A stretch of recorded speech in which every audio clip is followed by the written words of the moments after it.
আমি কিয়ামত পর্যন্ত মরণের আগ পর্যন্ত জামাত ইসলামের সাথে কাজ করে যাবো ইনশাআল্লাহ।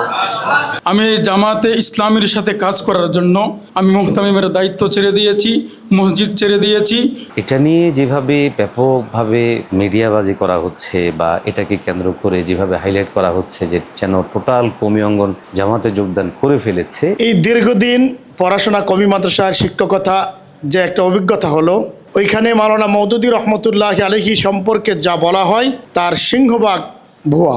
একজন দুইজন চলে গেছেন এর মানে এটাই না যেন পুরা কওমি একটা জামাতের আন্ডারে ঢুকে গিয়েছে বা জামাতের বেরিতে চলে গিয়েছে। কওমি মাদ্রাসায় মাওলানা মওদুদী রহমতুল্লাহ আলাইহির উপরে যে মিথ্যা তহমত দেওয়া হতো, মিথ্যা অপবাদ এখনও দেয়া হয়। কিছু ভাইয়েরা তো এমন আছেন যারা এই কথা বলছেন যে আমরা সর্ব জায়গায় উদার এবং আমরা কোনো অঙ্গনের ক্ষতি করতে চাচ্ছি না। আজকে জামাত ইসলামীতে বহু শ্রেণী পেশার মানুষ যোগদান করছে, তাদেরকে কিন্তু এভাবে প্রচার করা হচ্ছে না। কিন্তু সবার বেলা না হয়ে বিশেষ শ্রেণীর বা কওমি মাদ্রাসার এই ওলামায়ে কেরামদেরকে সামনে নিয়ে আসা থেকে বোঝা যাচ্ছে যে এটা একটা উদ্দেশ্য প্রবণ পরিকল্পনা, বিভিন্ন দলে যোগদান করা বা বিভিন্ন দলভুক্ত হওয়া। এটা নিয়ে যেভাবে ব্যাপকভাবে মিডিয়াবাজি করা হচ্ছে বা এটাকে কেন্দ্র করে যেভাবে হাইলাইট করা হচ্ছে যে যেন টোটাল কওমি অঙ্গন জামাতে যোগদান করে ফেলেছে, এটা আসলে বলা যায় যে একরকম বাড়াবাড়ি। কওমি মাদ্রাসার সন্তানরা, কওমি মাদ্রাসার ছেলেরা জামাতে যোগ দেয়া বিষয়টাকে আমি বেশি গুরুত্বের সাথে দেখতেছি না বা দেখতে চাচ্ছি না। এটার একটা কারণ হলো, দেখেন, চিন্তা বা মতাদর্শ আদর্শ এটা যার যার নিজ চিন্তার বিষয় বা নিজের পার্সোনালিটির বিষয়। এটা নিজে আমি কোন মতাদর্শ লালন করব। আমরা দেখেছি কওমির অনেক সন্তানরা মদিনা ইউনিভার্সিটিতে বা আল আজহারে পড়ে তারা একটা সময় মানে সালাফি মানহাজ, যেটা আহলে হাদিস মানহাজের, তারা ঢুকে গিয়েছে। আবার কওমির অনেক সন্তানরা, কওমির অনেক ছেলেরা দেখা যায় তারা আবার গিয়ে কিতে সুন্নি যেটা মতাদর্শ যেটাকে বলে, অর্থাৎ বেদাতি, এইভাবে এটা হয়ে গিয়েছে। তো এগুলো আসলে কোনো গুরুত্বের বিষয় না। আবার আমরাও আপনি দেখবেন ইসলামী আন্দোলনে অনেক ডাকাত, অনেক বড় সন্ত্রাসী, অনেক বড় খারাপ লোক নাস্তিক ছিলেন, একটা পর্যায়ে গিয়ে সে ইসলামী আন্দোলনের কাছে গিয়ে সে চরমনায়ের পীর সাহেবের মুরিদ হয়ে গিয়েছে, তাবলিগে গিয়ে সে ভালো হয়ে গিয়েছে। এটা তো ভালোর বিষয়, কেউ কারোর মতাদর্শ পরিবর্তন করবে, চলে যাবে। এখন এই সামান্য ইস্যু, কওমি একটা বড় সমুদ্র থেকে 2-3টা মাছ মারা যাওয়া বা 2-3টা মাছ চলে যাওয়া, এটা অনেক বড় গুরুত্ব বহন করে না। এটা সমুদ্রেতে অনেক মাছ মারা যাবে, অনেক মাছ জন্ম নিবে। কওমির প্রতিদিন বা প্রতি বছরে কওমির মতাদর্শ লালন করতেছে এই চিন্তার লোক হাজারো নতুন করে দাওরা হাদিস ফারেক হচ্ছে, তারা আবার কওমির এই চিন্তা লালন করে আবার কওমি মতাদর্শে, কওমি নিজামির, দর্শে নিজামির আন্ডারে তারা চলতেছে।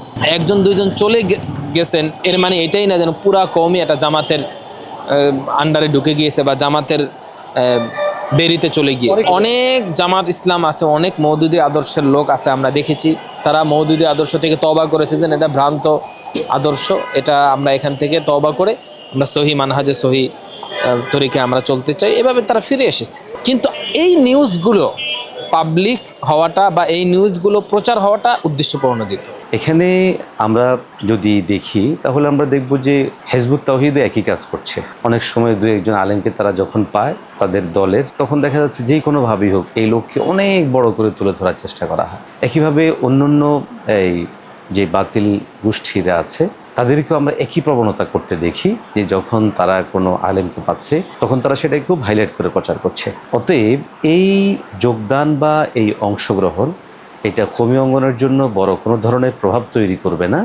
তবে এতটুকু আমরা পরিষ্কার ভাষায় বলছি, সেটা হচ্ছে যে এই ধরনের ঘটনাগুলো আমাদেরকে আরও সতর্ক হতে, সাবধান হতে আমাদেরকে সহযোগিতা করবে। সবচেয়ে বড় বিষয় হলো, কিছু ভাইয়েরা তো এমন আছেন যারা এই কথা বলছেন যে আমরা সর্ব জায়গায় উদার এবং আমরা কোনো অঙ্গনের ক্ষতি করতে চাচ্ছি না। তবে এই ধরনের ঘটনাগুলোর দ্বারা কিন্তু স্পষ্ট হচ্ছে যে তারা মূলত কওমি অঙ্গনের প্রতি একটা চ্যালেঞ্জ ছড়ে দিচ্ছে এবং কওমি অঙ্গনটাকে এই জায়গার মধ্যে সে বিভিন্ন ধরনের প্রশ্ন উত্থাপনের চেষ্টা করছে। আপনি খেয়াল করলে দেখবেন যে আজকে জামাত ইসলামীতে বহু শ্রেণী পেশার মানুষ যোগদান করছে, তাদেরকে কিন্তু এভাবে প্রচার করা হচ্ছে না। কেন? যদি ব্যাপারটা এমনই হয় যে এই দলে কি অংশগ্রহণ করলে তাদেরকে এভাবে প্রচারণা করা, তাহলে সবার বেলায় হওয়া উচিত ছিল। কিন্তু সবার বেলা না হয়ে বিশেষ শ্রেণীর বা কওমি মাদ্রাসার এই ওলামায়ে কেরামদেরকে সামনে নিয়ে আসা থেকে বোঝা যাচ্ছে যে এটা একটা উদ্দেশ্য প্রবণ পরিকল্পনা এবং তারা এই জায়গা থেকে ভিন্ন কোনো জিনিস তারা হাসিল করতে চায়। তো গতকালকের এই বক্তব্যে আমরা যেটা দেখেছি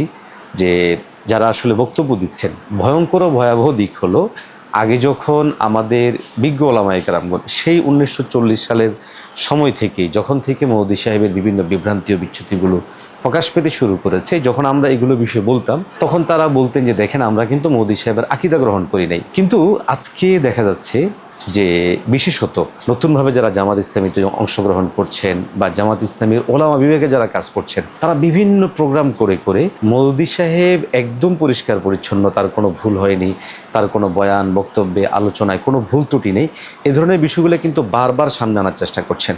তো এগুলো থেকে এই বিষয়টা স্পষ্ট হচ্ছে যে দীর্ঘ সময় থেকে তারা যে কথা বলে আসছেন এই বিষয়টা ছিল নিছক একটা কথা এবং মূলত এক ধরনের ধোঁকা এবং প্রতারণা।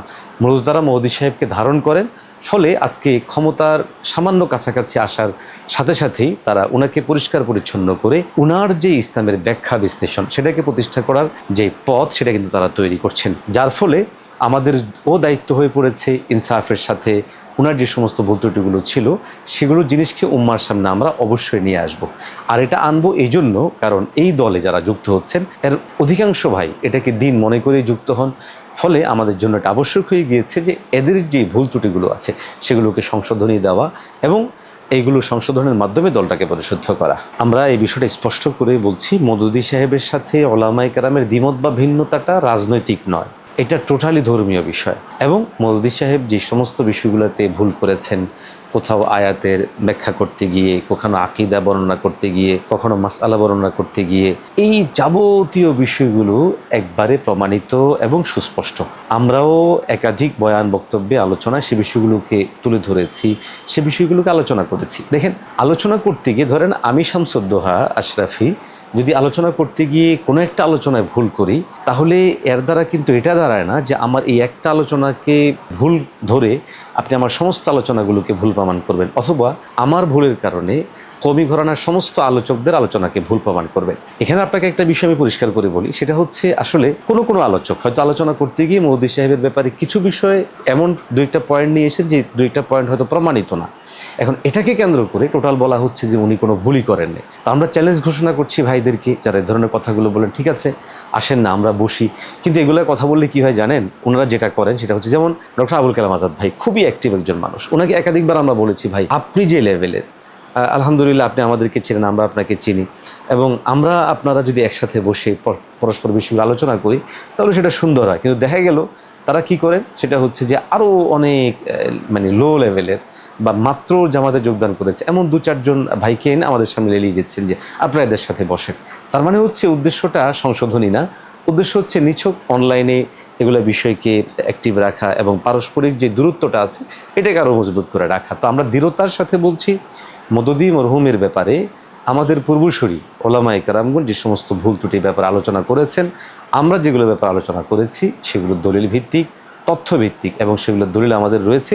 আপনি আমাদের লাইব্রেরিতে যদি কোনো দেখেন তাহলে আমি আপনাকে দেখাতে পারবো, সেখানে আমরা মওদুদী সাহেবের মূল যেই বইগুলো আছে টেক্সট বুক এগুলো আমরা এখানে রেখেছি এবং সেখান থেকে আমরা রেফারেন্স সহ আমরা সেগুলো উল্লেখ করেছি। অতএব এই কথা বলার সুযোগ নেই যে শুধুই অপবাদ, শুধুই মিথ্যাচার। তো ঠিক আছে, আমাদের ভাইরা আমাদেরকে বাধ্য করছেন এই বিষয়ে আলোচনা করুন, আমরা ইনশাআল্লাহ আলোচনা করব এবং আপনাদের মাধ্যমে এগুলোকে আমরা ধারাবাহিক প্রকাশ করবো ইনশাআল্লাহ।